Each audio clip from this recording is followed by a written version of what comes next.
कहानी की शुरुआत में हमने देखा कि यूएसए का एक फाइटर जेट जब अफगानिस्तान में उड़ रहा था तो अचानक ही कुछ दुश्मनों ने उन पर एक मिसाइल दाग दी। टेरी जो कि प्लेन उड़ा रहा था उसने तुरंत फाइटर जेट का डिफेंस सिस्टम एक्टिवेट किया, लेकिन बदकिस्मती से मिसाइल फिर भी उनके जेट पर आ लगी। प्लेन पूरी तरह कंट्रोल से बाहर हो चुका था और अब जिंदा रहने का सिर्फ एक ही तरीका है, प्लेन से नीचे कूद जाना। दोनों बिना समय गवाए अपने फाइटर जेट से कूद गए। कुछ मिनटों बाद केट और टेरी को होश आया तो वो अफगानिस्तान के रेगिस्तान के बीचों बीच थे, लेकिन इससे पहले टेरी घायल केट की मदद कर पाता अफगानी फाइटर्स ने उन्हें घेर लिया और टेरी पर धुआंधार फायरिंग कर दी, जिससे वो बुरी तरह जख्मी हो गया। फिर जैसे ही एक अफगानी फाइटर टेरी के पास आया तभी अचानक से केट ने उस पर हमला बोल दिया। उसने अपनी बंदूक से उस आदमी को वहीं ढेर कर दिया। इसके बाद केट ने दूसरे दुश्मनों पर भी ताबड़तोड़ फायरिंग की और अपनी बहादुरी से उन्हें निहत्था कर दिया। लेकिन मुश्किलें यहीं खत्म नहीं हुई।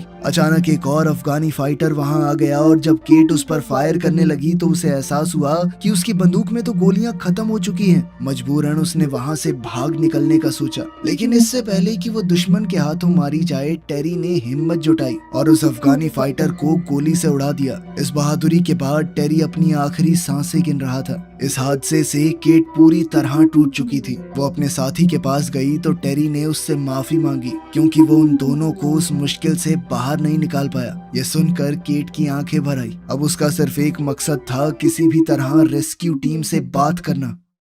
उधर दूसरी तरफ बाकी अफगानी फाइटर्स ने देखा कि उनका लीडर अभी भी जिंदा है। साथ ही उन्हें ये भी पता चला कि अमेरिकन फौज वहां से फरार हो गई थी। कुछ देर तक चलने के बाद केट को दूर से दुश्मन की गाड़ियों का एक पूरा काफिला नजर आया जिन्होंने पूरे इलाके को घेरा हुआ था। केट ने तुरंत फैसला किया कि यहाँ रुकना खतरनाक है, इसीलिए वो छुपने के लिए पास के एक बंकर की तरफ भागी। लेकिन बंकर तक पहुंचने से पहले ही दुश्मनों ने उसे देख लिया और उस पर धुआंधार फायरिंग शुरू कर दी। उनके लीडर ने तो केट के ऊपर एक मिसाइल फायर की, लेकिन वो किसी तरह बच निकली। फिर जैसे ही धुआं साफ हुआ तो केट ने देखा कि धमाके की वजह से बंकर का दरवाजा खुल गया था। अब केट बिना एक भी सेकंड गवाए बंकर के अंदर घुस गई। तभी एक दुश्मन उसके पीछे दरवाजे तक आ गया तो केट ने अपनी पिस्टल से उसे मार गिराया। खैर इसके बाद केट ने देखा कि वो ऐसी सीढ़ियों के सामने खड़ी थी जो शायद सैकड़ों मीटर गहरी हैं, लेकिन उसके पास कोई चारा तो था नहीं, इसीलिए उसने नीचे उतरने का फैसला किया। उसे कुछ भी समझ नहीं आ रहा था कि ये कैसी जगह है,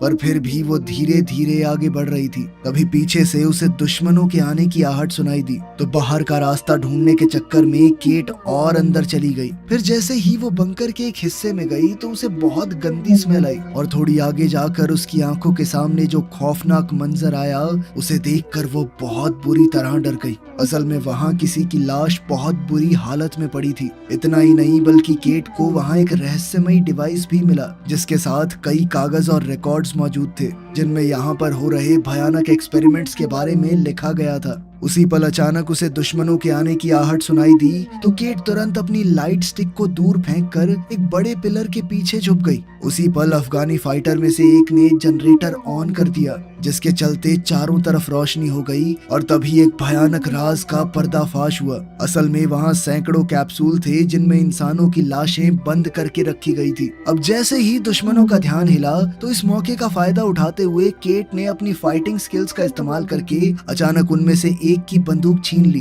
केट को देखते ही अफगानियों ने एक के बाद एक उस पर धुआंधार फायरिंग शुरू कर दी जिसके चक्कर में एक कैप्सूल टूट गया और उसके अंदर रखी हुई लाश जमीन पर आ गिरी। अब अपनी जान बचाने के लिए केट पास ही में मौजूद एक हैच में नीचे उतर गई। जैसे ही उनके लीडर ने देखा कि केट सुरंग में घुस गई है तो उसने अपने आदमी को उसका पीछा करने का हुक्म दिया ताकि उसे चारों तरफ से घेरा जा सके। फिर उसने चिल्लाकर दूसरे आदमी को वहीं रुकने को कहा ताकि अगर केट वापस लौट कर आए तो भी बच ना पाए। वो आदमी अपनी जगह संभालते हुए धीरे धीरे उस लाश की तरफ बढ़ रहा था जो कैप्सूल से गिरी थी। उधर केट बिना कोई आवाज किए सुरंगों के अंदर रेंगती हुई आगे बढ़ रही थी। जैसे ही उसके पास एक दुश्मन हैच की जांच करने आया तो केट बिल्कुल पत्थर की तरह जमकर खड़ी हो गई। इसी दौरान जो आदमी पहरा दे रहा था उसने सोचा कि गिरी हुई लाशों को एक पर्दे से ढक देता हूँ। उसे बिल्कुल अंदाजा नहीं था कि उनमें से एक क्रीचर अभी भी जिंदा था और संभलने से पहले ही उस क्रीचर ने उस पर हमला बोल दिया। उसी पल केट किसी तरह इमरजेंसी एग्जिट की सीढ़ियों तक पहुंच गई, लेकिन तभी अफगानों का लीडर मलिक उसके सामने आ गया। उधर दूसरे फाइटर ने अपने साथी की लाश देखी जिसे वो भयानक क्रीचर नोच नोच कर खा रहा था। अब वो डर के मारे जोर जोर से अपने सरदार को मदद के लिए बुलाने लगा। इसी मौके का फायदा उठाते हुए केट ने अपनी फ्लेयर गन से उस आदमी के सीने पर गोली चला दी। फिर तुरंत ही उसने जमीन पर गिरी दुश्मन की राइफल उठाई और एक एक करके सभी को मार डाला। इसके तुरंत बाद केट ने वहां एक ग्रेनेड फेंक दिया और सीढ़ियों पर चढ़ने लगी। फिर जैसे ही केट ऊपर तक पहुंची तो अचानक एक अफगान ने उसका पैर पकड़कर उसे खींच लिया। केट संभल भी नहीं पाई कि उतने में उस आदमी के चेहरे पर वो भयानक क्रीचर टूट पड़ा और उसे भी निगलने की कोशिश करने लगा। ये सब देखकर केट बहुत ज्यादा घबरा गई और बाहर की तरफ भागने लगी। क्रीचर ने उसे पकड़ने की कोशिश की लेकिन केट किसी तरह बंकर से बाहर निकल गई। अब इस क्रीचर को अंदर ही कैद करने के लिए केट ने बंकर के दरवाजे को जंजीरों से बंद कर दिया। पर जैसे ही वो वहां से निकलने वाली थी तो एक और दुश्मन उसके सामने आ गया। लेकिन जब उस आदमी ने देखा कि वो क्रीचर बंकर से बाहर निकलने की कोशिश कर रहा है तो वो डर के मारे वहां से भाग निकला। तब केट भी अपनी जान बचाकर फरार हो गई, लेकिन कुछ दूर जाते ही अपनी गहरी चोट की वजह से वो जमीन पर गिर पड़ी। इस दर्द को सहने और चलना जारी रखने के लिए उसने दवाई का सहारा लिया। फिर कुछ दूर जाने पर अचानक फौजियों की गाड़ी उससे जा टकराई। जैसे ही फौजियों को एहसास हुआ कि ये तो उनकी ही साथी है तो वो तुरंत उसकी मदद के लिए दौड़े।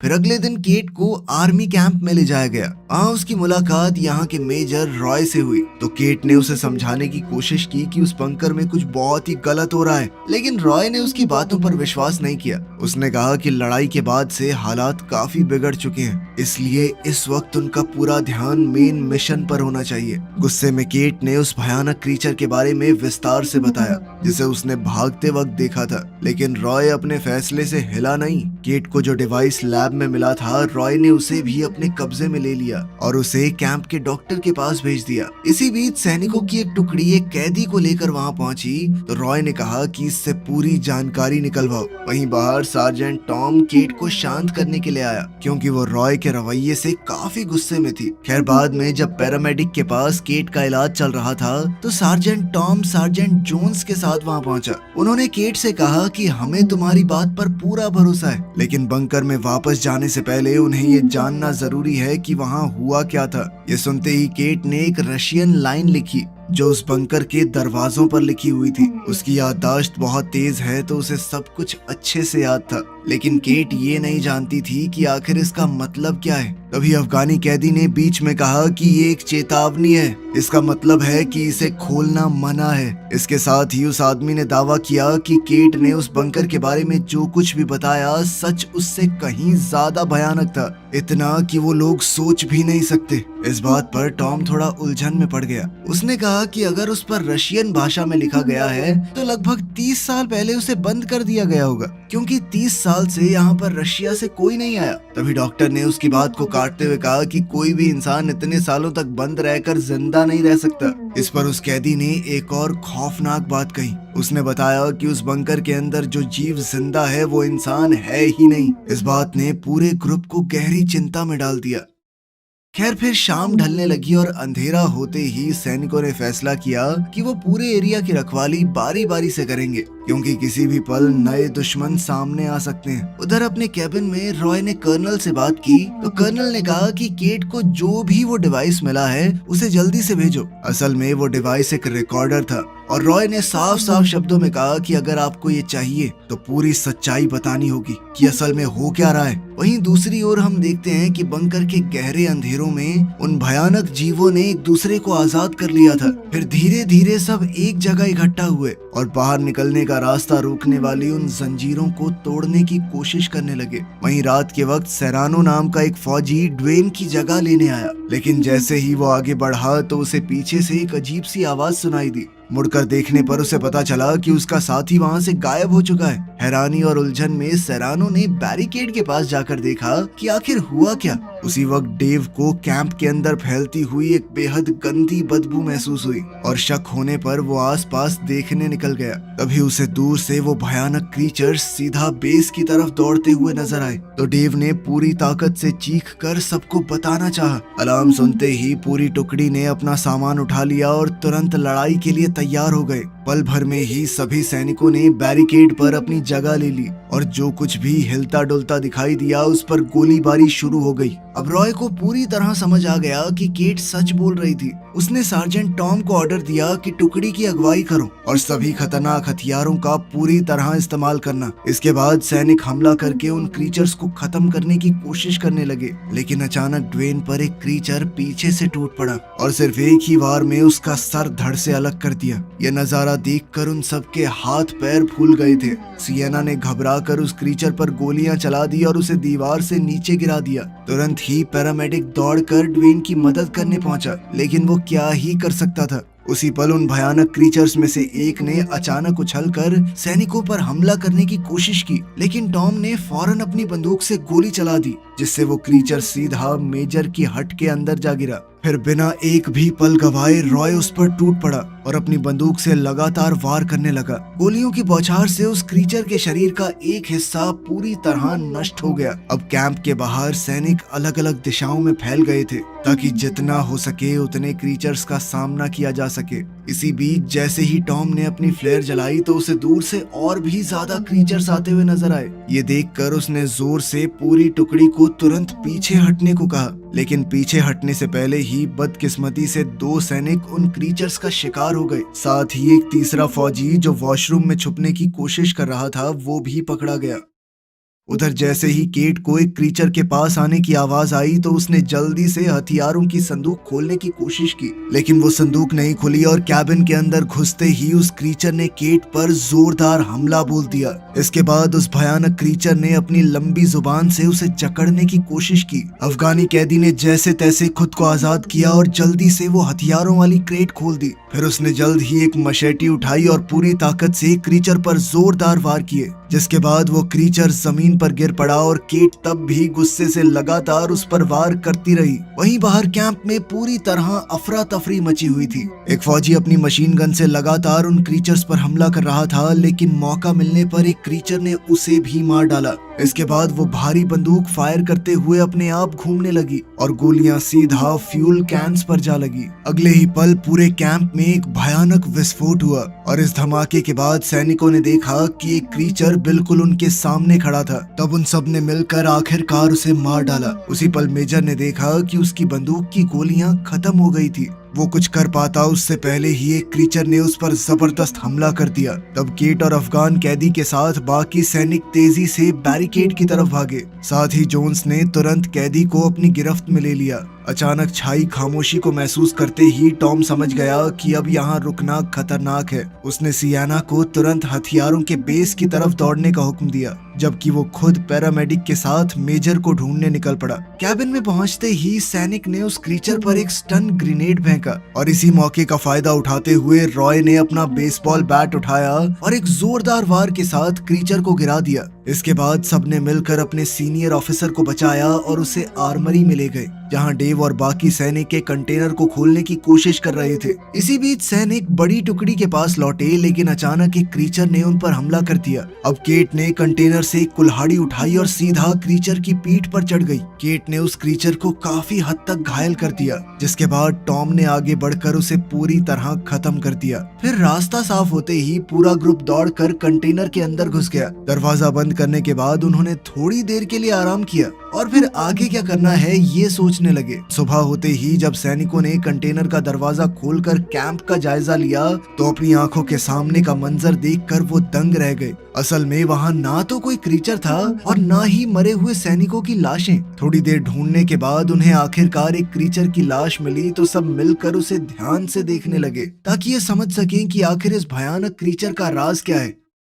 जांच के दौरान डॉक्टर विल्क्स को पता चला कि वो क्रीचर अपने दांत अंदर बाहर कर सकते हैं। उनकी चमड़ी बेहद मोटी है और हैरानी की बात तो ये थी कि उनके शरीर के कई अंग इंसानों वाले थे। सिर्फ इतना ही नहीं, उनके ग्रुप को ये भी समझ आ गया कि इन क्रीचर्स की सबसे बड़ी कमजोरी है धूप। इनका डीएनए पूरी तरह से बदल चुका है, इसलिए सूरज की रोशनी इन पर सीधा असर करती थी। इसी बीच मेजर ने बताया कि कर्नल से बातचीत के दौरान उसे एक खास जानकारी मिली थी। तब उसने केट से माफी भी मांगी क्योंकि उसने शुरुआत में उसकी बात पर भरोसा नहीं किया। फिर रॉय ने बताया कि कई साल पहले एक मीटियोर धरती पर गिरा था, इसी इलाके में आसपास। उसे देखकर रशियन साइंटिस्ट उत्सुक हो गए और वो ये जानने की कोशिश करने लगी कि आखिर ये चीज क्या है। जांच के दौरान उन्हें वहाँ एक बहुत बड़ी स्पेसशिप मिली जो पूरी तरह तबाह हो चुकी थी। ये देखकर वो लोग पूरी तरह से हैरान रह गए। तब उन्होंने इस स्पेसशिप में मिले क्रीचर के डीएनए का इस्तेमाल करके एक सुपर सोल्जर बनाने की कोशिश की।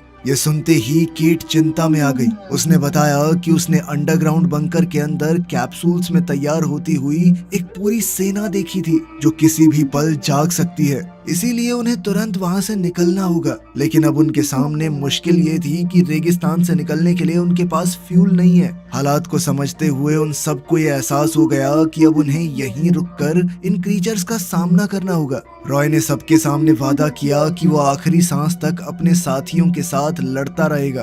तभी अचानक टेबल पर पड़ा हुआ वो क्रीचर दोबारा से जिंदा हो गया। वो चारों तरफ मौजूद लोगों पर हमला करने लगा और अपनी लंबी जुबान से केट का सर निगलने की कोशिश की। तब खुद को बचाने के लिए केट ने जोर से अपना सर ही उस क्रीचर पर दे मारा। तब रॉय को एहसास हुआ कि ऐसे तो उसकी पूरी टुकड़ी ही खत्म हो जाएगी। तब उसने अपना ग्रेनेड निकाल लिया और बिना एक भी पल सोचे रॉय सीधा उस मॉन्स्टर पर कूद पड़ा। अगले ही पल जबरदस्त विस्फोट हुआ जिसमें उसका शरीर पूरी तरह से नष्ट हो गया। तभी टॉम घबराकर अपने दोस्त की मदद करने के लिए दौड़ा, लेकिन रॉय को बचाया नहीं जा सकता था। खैर, खुद को संभालने के बाद टॉम अब उस कैदी के पास गया और उसे आजाद करने का फैसला किया। वो चाहता था कि अब वो मिलकर काम करें, क्योंकि उस आदमी ने उनसे एक बात भी झूठ नहीं बोली। इसके बाद पूरी टुकड़ी इकट्ठी हुई और वो सब अपने हथियारों, सामान और गोली बारूद का हिसाब लगाने लगे। जल्द ही उन्हें समझ आ गया कि अगर दोबारा हमला हुआ तो उनके पास इतना गोली बारूद नहीं है कि वो उसे रोक सके। इसीलिए उन सब ने मिलकर एक फैसला लिया कि इससे पहले वो क्रीचर्स उनके ऊपर हमला करें, वो पहले ही बंकर पर हमला करके सारे क्रीचर्स को वहीं खत्म कर देंगे। इस आखिरी मिशन के लिए जल्दी ही सैनिकों ने पूरी तैयारी कर ली। टॉम ने सबसे कहा कि हमारा काम सिर्फ इतना सा है कि हमें बंकर के बाहर बम लगाकर विस्फोट होने से पहले वहां से निकलना है। जैसे ही वो बंकर के पास पहुंचे तो टॉम, जेम्स, केट और वो कैदी कबीर, सिर्फ ये 4 लोग बंकर के अंदर घुसे। बाकी फौजी बाहर ही रुक गए। उन्होंने बिना वक्त बर्बाद किए अलग अलग जगहों पर विस्फोटक लगाकर वहां से निकलना शुरू कर दिया। लेकिन बाहर निकलते हुए टॉम की नजर जमीन पर पड़े हुए एक मेडालियन पर गई जो असल में केट का था। उसे उठाने के लिए जैसे ही वो सीढ़ियों की तरफ बढ़ा तो अचानक एक क्रीचर ने उसे पकड़कर जोर से नीचे खींच लिया। कुछ ही सेकंडों बाद केट को रेडियो पर टॉम की आवाज सुनाई दी। उसी पल उसे समझ आ गया कि क्रीचर्स ने टॉम को कैदी बना लिया है। अपने दोस्त को बचाने का पक्का इरादा करते हुए केट ने बाकी सैनिकों के साथ फिर से नीचे जाने का फैसला किया ताकि टॉम को ढूंढकर वापस लाया जा सके। अब एलिवेटर क्रेन को चलाने के लिए विल्क्स मिलिट्री व्हीकल के अंदर ही रुका रहा। हालात बहुत खराब थे, लेकिन फिर भी सभी लोग नीचे अंडरग्राउंड एरिया तक पहुंच गए। इसी दौरान मेडिक को रेडियो पर एक अलर्ट सुनाई दिया जिसमें ऑर्डर्स मिले कि अगले 20 मिनट के अंदर अंदर उन्हें पूरे इलाके को खाली करना होगा। तब घबराकर विल्क्स ने तुरंत सबको बताया कि हमें जल्दी निकलना है, जल्दी करो। इसके बाद पूरी टुकड़ी टॉम की तलाश में निकल पड़ी, जबकि डेव एलिवेटर की सुरक्षा के लिए अपनी जगह पर ही बना हुआ था। उधर टॉम ने किसी तरह अपनी जेब में मौजूद चाकू का इस्तेमाल करके उस क्रीचर को खत्म कर दिया जिसने उसे बंदी बनाकर रखा हुआ था। आजाद होते ही वो अपने साथियों को ढूंढने निकल पड़ा। जैसे ही बाकी सब बंकर की लैब में पहुंचे तो वहां का मंजर देखकर सभी सन्न रह गए। चारों तरफ उन लोगों की लाशें बिखरी हुई थी जिन्हें क्रीचर्स ने मार डाला था। और जैसे जैसे वो सेंट्रल कैप्सूल के करीब पहुंचे तो उनके सामने एक और भी ज्यादा भयानक नजारा था। उस कैप्सूल के अंदर एक बहुत बड़ा मॉन्स्टर तैयार हो रहा था। इसी बीच टॉम पर पीछे से क्रीचर ने अचानक हमला कर दिया, लेकिन जैसे ही उसे केट की आवाज सुनाई दी तो वो तुरंत लैब की तरफ भागा जहां उसके साथियों ने अपने हथियारों से उस क्रीचर को खत्म कर दिया। उसी वक्त विल्क्स ने देखा कि कई अफगानों ने उस बंकर को घेर लिया है। वो तुरंत व्हीकल के ऊपर लगे हुए हथियार तक चढ़ गया और बिना रुके उन पर फायरिंग शुरू कर दी ताकि खतरे को दूर रखा जा सके। उधर एलिवेटर के पास डेव कई सारे क्रीचर्स से घिर चुका था। उन पर गोलीबारी करते हुए उसने इमरजेंसी अलार्म भी एक्टिवेट कर दिए। अब तक केट को एहसास हो चुका था कि मॉन्स्टर्स ने उन्हें फंसाने के लिए जाल बिछाया है। उसने तुरंत ग्रुप से कहा कि हमें जल्दी से यहाँ से निकलना होगा और फिर उन्होंने पीछे हटकर दरवाजा बंद कर दिया। लेकिन जोन्स को ये बात समझ आ चुकी थी कि क्रीचर्स क्रैंक को घुमाकर दरवाजा खोल सकते हैं। इसीलिए उसने पूरी ताकत से क्रैंक को पकड़ लिया और अपने साथियों से कहा कि वो सभी वहां से निकल जाएं, जबकि वो खुद दुश्मनों को रोकने के लिए पीछे रह गया। उधर बाहर विल्क्स की बंदूक की गोलियां खत्म हो गई थी। उसने जल्दी जल्दी रीलोड करने की कोशिश की, लेकिन उसे बिल्कुल अंदाजा नहीं था कि एक अफगानी बिल्कुल उसके नीचे मौजूद था। इसी बीच बंकर से निकलते हुए सियाना के कानों में पीछे से एक भयानक गरज सुनाई दी। वो खुद वहीं रुक गई ताकि उसके बाकी साथी सुरक्षित तरीके से एग्जिट तक पहुंच सके। थोड़ी ही देर में पूरी टुकड़ी एलिवेटर तक पहुंच चुकी थी, लेकिन जैसे ही टॉम को एहसास हुआ कि सियाना उनके साथ नहीं है तो उसने तुरंत उसे बचाने का फैसला किया। उसने बाकी सबको ऑर्डर्स दिए कि अगर मैं 5 मिनट के अंदर अंदर बाहर नहीं आया तो सारे बॉम्ब्स एक्टिवेट करके वहां से निकल जाना। उधर सियाना पर एक क्रीचर ने अचानक हमला कर दिया। वो आसपास पड़े सामान का इस्तेमाल करके अपने दुश्मन का सामना कर रही थी। गुस्से में वो लगातार वार करती रही और आखिरकार उसने क्रीचर को खत्म कर दिया। लेकिन तभी पीछे से एक और क्रीचर आया और उसके चेहरे के एक हिस्से को बुरी तरह नोच लिया। ये वार इतना भयानक था कि सियाना की मौके पर ही मौत हो गई। ये देखकर टॉम गुस्से से भर गया। उसने एक चाकू उठाया और डस्टबिन के ढक्कन को ढाल बनाकर क्रीचर से लड़ने लगा। वहीं जोन्स अब इस सब से बहुत थक चुका था। उसने दरवाजे से हटकर अपना डेटोनेटर निकाला और अपने दोस्तों को बचाने के लिए खुद शहीद हो गया। इस जबरदस्त विस्फोट में उसके आसपास मौजूद सारे म्यूटेंट खत्म हो गए। धमाके की आवाज सुनते ही टॉम समझ चुका था कि अब वहां रुकना मौत को दावत देने के बराबर है। उसने तुरंत वहां से भागने का फैसला किया। वहीं बाहर एक अफगानी ने पैरामेडिक पर हमला बोल दिया। वो अपने चाकू से विल्क्स को मारने ही वाला था, लेकिन उसने जैसे तैसे अपनी जान बचाई। फिर हर एक दुश्मन से बहादुरी से लड़ते हुए उसने क्रेन एक्टिवेट की ताकि वो पूरे ग्रुप को ऊपर खींच सके। लेकिन दिक्कत ये थी कि ब्लास्ट के चलते मैकेनिज्म का एक हिस्सा डैमेज हो गया था, जिस वजह से गाड़ी आगे की तरफ चलने लगी। विल्क्स ने घबराकर गाड़ी को रोकने की पूरी कोशिश की। वहीं एलिवेटर के अंदर केट, कबीर और डेव एक साथ मिलकर दर्जनों क्रीचर्स का सामना कर रहे थे। अचानक एक क्रीचर ने अपनी बाजू से डेव के सर पर वार किया और वो वहीं पर ढेर हो गया। जैसे ही पैरामेडिक को समझ आया कि क्रेन को अब रोका नहीं जा सकता तो उसने गाड़ी की दूसरी तरफ कूदने का फैसला किया। इसी बीच उनकी लड़ाई के दौरान कबीर को सीढ़ियों के ऊपर मिलिट्री व्हीकल दिखाई दिया, लेकिन तभी एक क्रीचर ने उसे पकड़ लिया और कबीर समझ चुका था कि अब उसका बचना मुश्किल है। उसने जोर से चिल्लाकर केट को प्लेटफॉर्म से कूदने को कहा। उसकी वजह से बिल्कुल ऐन मौके पर केट की जान बच गई, जबकि एक जबरदस्त धमाके में कबीर और बाकी सभी क्रीचर्स खत्म हो गए। कुछ सेकंडों बाद केट की मुलाकात टॉम से हुई। दूसरी तरफ विल्क्स पर अभी भी कुछ दुश्मन जानलेवा हमला करने वाले थे, लेकिन आखिरी पल पर उनकी टीम वहां पहुंची और अपने हथियारों से सबको खत्म कर दिया। थोड़ी देर बाद उनके ग्रुप ने देखा कि मिलिट्री प्लेन एक न्यूक्लियर मिसाइल फायर कर रहा है। तब वो लोग तुरंत एक गाड़ी में बैठकर वहां से भागने की कोशिश करने लगे। आखिरकार एक बड़ा बम जमीन पर आ गिरा और रेगिस्तान के कई किलोमीटर के इलाके में सब कुछ तबाह हो गया। इस धमाके में मुश्किल से सिर्फ 3 लोग अपनी जान बचा पाए थे। वो ये समझ चुके थे कि यह हमला इस बात को यहीं दबा देने के लिए किया गया था और उन्होंने भी बिना पीछे देखे हमेशा के लिए उस जगह को छोड़ दिया। वीडियो पसंद आई तो लाइक कर देना, चैनल को सब्सक्राइब कर लेना। मिलते हैं अगले वीडियो में।